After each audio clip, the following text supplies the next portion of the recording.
There's breaking news as we're doing the show live here. There's been a terrible attack in Nice, France, and it's killed at least 73 people.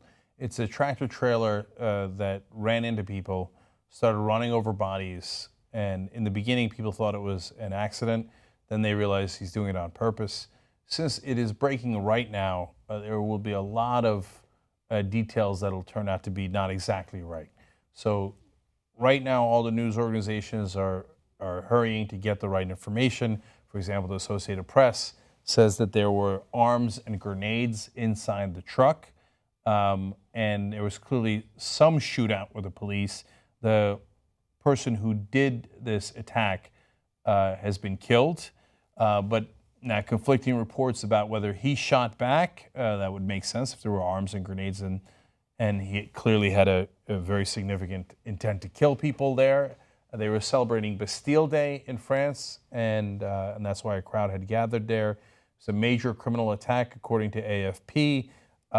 It's unclear whether there was a second attacker. There's some conflicting reports about that, but over 100 injured. So yet another horrific attack in the world. Everybody's tired of it, you know. So we're all tired of the death and the carnage. There's no peace anywhere. And look, you look to what we can do. So one of the things that we try to do on the Young Turks is fight for nonviolence, fight for rationality, reason, science, facts, so that fundamentalism doesn't win. We don't know who did this yet. We don't have his identity. But anybody who did it is obviously nuts and is not a fan of logic and reason.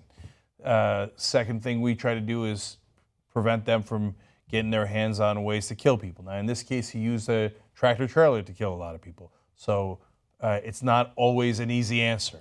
Now, we happen to think that, especially in America, that if you didn't have as many guns, you would have less people dying. But people with intent to kill will kill.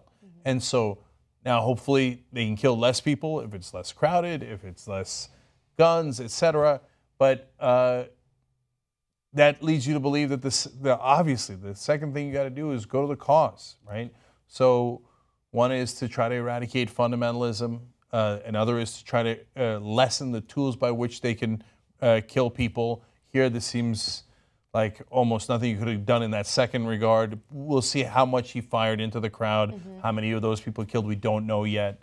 And then thirdly, what is our actions throughout the world? I know people get upset when you talk about that. They say, no, it's only the fault of one set of people. The people who died here, is it the fault of the guy, the attacker? Of course it is. It's 100% his fault. But why is there no peace in the world? So this is not a screed against any country or any policy, micro policies. As a macro idea, though, as a larger idea, when did we have peace? As I'm thinking about this, I go, we had some period of peace after World War II. And I get it. Look, there's good points made on all sides. There was great bloodletting during World War II. And so there was a lot of civilians that were killed. I understand all that. But after World War II, we did have some degree of peace for some time. And part of the reason for that was the U.S. did the Marshall Plan. Now, that was enormously magnanimous and generous of us, and that's part of what made America great and respected in the world. Now, we've chipped away at that respect a lot. But it was a historic act where we said we are going to rebuild our enemies. Instead of punishing them and more occupation or violence or whatever it is that we're going to subjugate them to, instead we said we're going to liberate them and build them back up. And Japan and Germany became two of our biggest allies, also two of the biggest economies in the world, and they helped the rest of the world through their economic engines. They're both huge advocates for peace, never built nuclear weapons, are not offensive countries. So the reason I tell you that today is because sometimes there is a right answer. And sometimes the right answer is not continuing the cycle of violence. Okay, they murdered us, and so we're super pissed, and of course you got every right to be. The family members of those killed are going to see red today, very justifiably so. And they're going to be in a rage, and if I was them, I'd be in a rage. And sometimes the right answer is, hey, look, when you have Hitler, you got to go kill him. But sometimes the right answer is the Marshall Plan.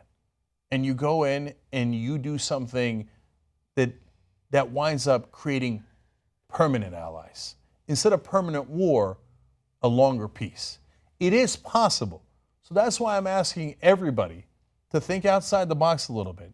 Doesn't mean you go hug a terrorist. Whoever this guy is, well, he's dead already. If you had a second attacker, you bring him to justice. The people who do the attacks, you target them, you bring them to justice. But when we're looking at the overall picture, if you want to end a cycle of violence, I know it's a cliche, but it's, you know, the old quote attributed to Gandhi, an eye for an eye leaves the whole world blind. And right now, as I see what happened in France, I think we're all blind. And in our blind rage, we're striking out against each other. And I just can't, it doesn't appear, we have thrown a lot of violence at this problem. And it doesn't appear that it's working. It seems that all we've gotten in return is more violence. It's incredible what happens to various communities, various countries when you spread opportunity, right? When you spread education. I think one of the best ways to fight fundamentalism is education, right? You spread information about science and logic and reason, and you give people opportunities so they don't get excited about joining some terrorist organization, right? Like, anyone who has a great life and great opportunities has no interest in doing anything even remotely close to that. And so, look, a lot of people are going to hear your comments and they're going to get upset because they're in the middle of their rage, right? And I get it. Every time these stories break, I feel that rage. And it's so maddening because I know that there are other solutions that we never turn to because we are blinded by that rage, right? And so this cycle will continue, right? Foreign policy has a lot to do with the way things are going right now. And I think that it's fair to ask to just reevaluate that and find ways to make allies to fight against the terrorism that we're seeing throughout the country, not only throughout the country, but throughout the world right now. And I partly tell you that because the politicians' appearances are imminent.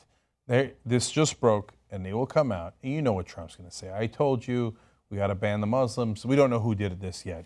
But, you know, he's going to say that. He's, you know, done that before, even before finding out who it is. And I told you we got to bomb them more. And Hillary Clinton is not a wilting flower in that case. She's very hawkish, and she will come out and say we got to punish them, etc. So there won't be a lot of talk about, hey, how do we get to a better solution overall so we don't perpetuate the cycle of violence. There'll be a lot of talk of, oh yeah, we'll out-violent them. Right. We'll show them. Yeah. If we just do a little bit more violence, I bet we win. Well, it doesn't look like we're winning. It looks like the whole world is losing. Yeah. And that's where we are today, and unfortunately that's what happened in France today. And it's every time it happens, it's heart-wrenching and heartbreaking. So we have got to find a way to break this cycle of violence. And right now what we're doing doesn't seem to be working.